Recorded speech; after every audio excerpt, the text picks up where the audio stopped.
semua, selamat datang kembali di Ngopi, ngobrol penuh insight. Tempat kita ngobrol santai tapi tetap menambah wawasan. Hari ini aku bakalan bawain topik yang deket banget nih sama kehidupan anak muda, tapi sering dianggap sebelah mata, yaitu ngatur uang dengan cara halal dan bijak melalui dengan perbankan syariah.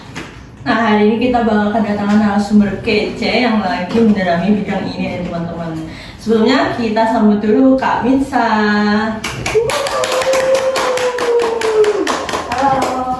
Halo Kak, gimana kabarnya? Sehat. Oke Kak, sebelumnya makasih banget ya Kak udah menyempatkan waktunya buat datang ke podcast ini. Oh iya, terima kasih kembali udah diberi kesempatan untuk datang di sharing session kali ini. Nah, selanjutnya kita langsung aja ya Kak masuk ke sharing session. Nah, dari orang-orang tuh banyak orang yang bingung apa sih bedanya bank syariah sama bank konvensional itu?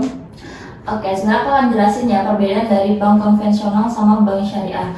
Nah, kalau perbankan syariah itu adalah lembaga keuangan yang mana operasional itu berdasarkan prinsip-prinsip syariah. Di situ adanya menghindari riba, gharar, dan maisir. Gharar itu ketidakmaisan dan maisir itu judi. Nah, adapun dengan menekankan prinsip pajak, keadilan, transparansi, dan keberkahan. Nah, kalau perbankan konvensional atau bank umum itu lembaga keuangan yang beroperasional berdasarkan pada prinsip umum atau di situ menurut undang-undang negara. Nah, di situ berrelasinya pada profit atau keuntungan. Jadi targetnya itu keuntungan kayak gitu.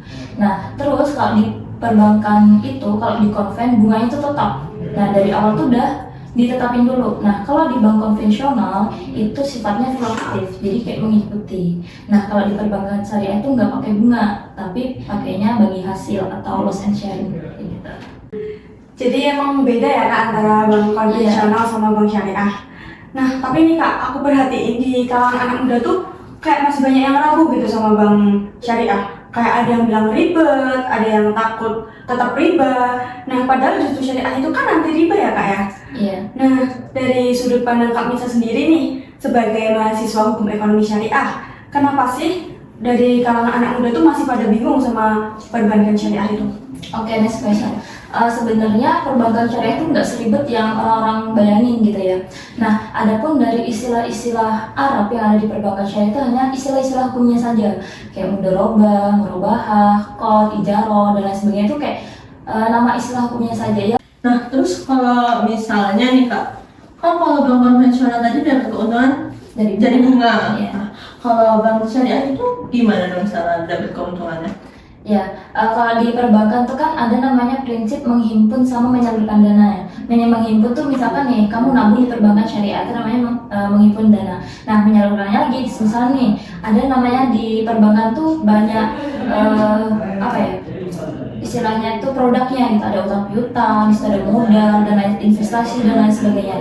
Nah, gimana bank syariah menghasilkan keuntungan? Misalnya nih, di situ ada misalkan ada kerjasama, ya kan, kerjasama untuk membuka bisnis. Nah, dari keuntungannya itu dari hasil bisnisnya itu, misalkan nih, bank syariah menginvestasikan 100 juta ke aku mau buka usaha. Nah, nanti kan ada bagi hasil tuh, misalkan kesepakatannya 60-40 kayak yang tadi. Nah, dari keuntungannya bank itu dari hasil ini tadi, usaha tadi. Nah, jadi itu masuknya ke keuntungannya perbankan kayak gitu. Atau misalnya di situ keuntungannya bisa jadi bank itu melakukan akad jual beli. Nah, misalkan butuh motor nih, kalian nggak punya uang buat beli ke dealernya langsung. Nah, nanti perbankan syariah itu akan memberikan kalian motor.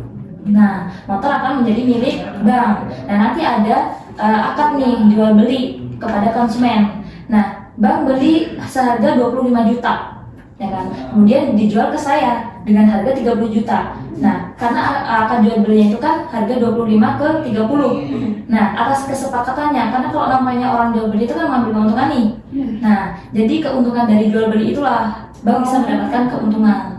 Tapi atas dasar kesepakatan dan transparansi. Nah, kayak itu tadi diomongin di awal akadnya terlebih dahulu.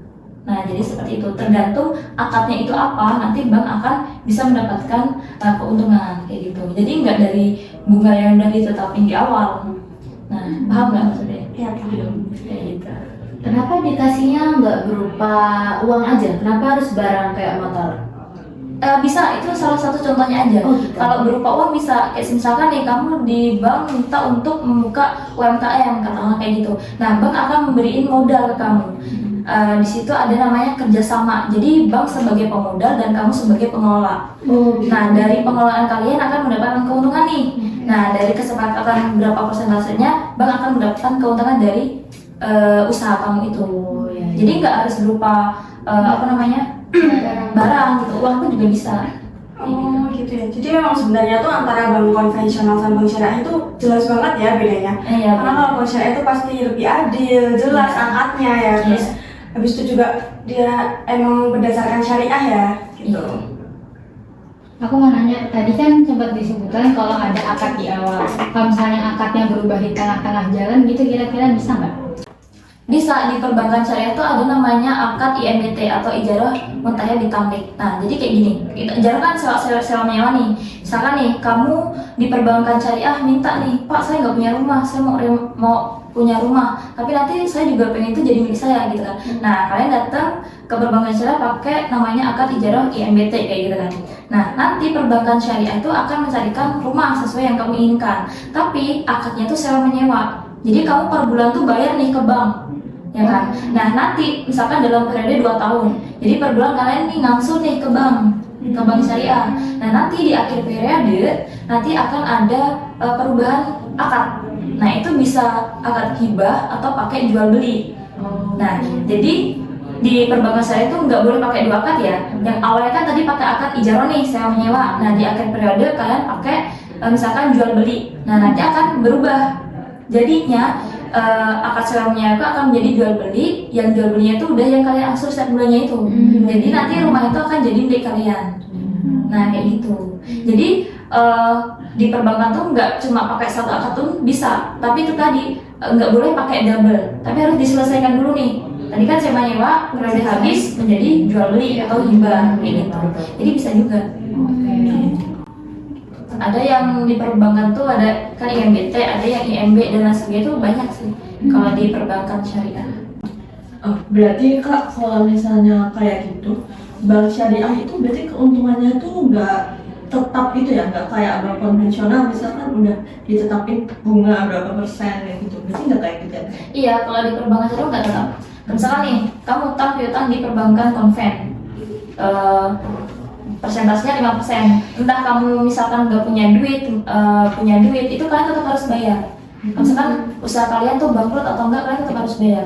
Tapi kalau di perbankan syariah itu fluktuatif, jadi bisa berubah. Kalau misalkan nih kalian keadaan kepepet banget, nggak bisa bayar utang piutang, nanti di perbankan syariah itu akan ada opsi lain. Misalkan nih diperpanjang waktunya, atau di situ dikasih keringanan kayak gitu. Keren juga ya Kak, ternyata emang aman ya bank syariah juga, dan emang ditata sampai pengaturnya juga cukup banyak juga ya. Iya. Oke. Nggak terasa nih ternyata kita udah di penghujung podcast. Dari podcast ini aku beneran dapat banyak insight dari Kak Miksa. Aku jadi lebih tahu bagaimana bank syariah itu yang awalnya mungkin aku sendiri juga masih bingung, kita sendiri masih bingung, dan ternyata emang bank syariah itu lebih jelas dan lebih adil juga karena partnership, terus juga transparansinya juga lebih terlihat ya Kak ya. Iya. Ya semoga dari adanya podcast ini bisa makin menambah insight anak-anak muda juga yang mungkin masih banyak yang bingung antara bank syariah dan bedanya apa dengan bank konvensional. Dengan adanya podcast ini semoga lebih bisa dimengerti. Iya, harapannya sih seperti itu. Jadi jangan takut nih buat anak-anak muda kayak mau pilih perbankan syariah karena ribet dan lain sebagainya, itu enggak. Karena kita untuk perbankan syariah selain untuk kita sebagai orang Islam gitu ya, menghindari riba, kita juga mencari keberkahan. Karena kayak sama aja nih, kita punya duit banyak tapi kalau di situ riba dan haram, ya apa gunanya kayak gitu.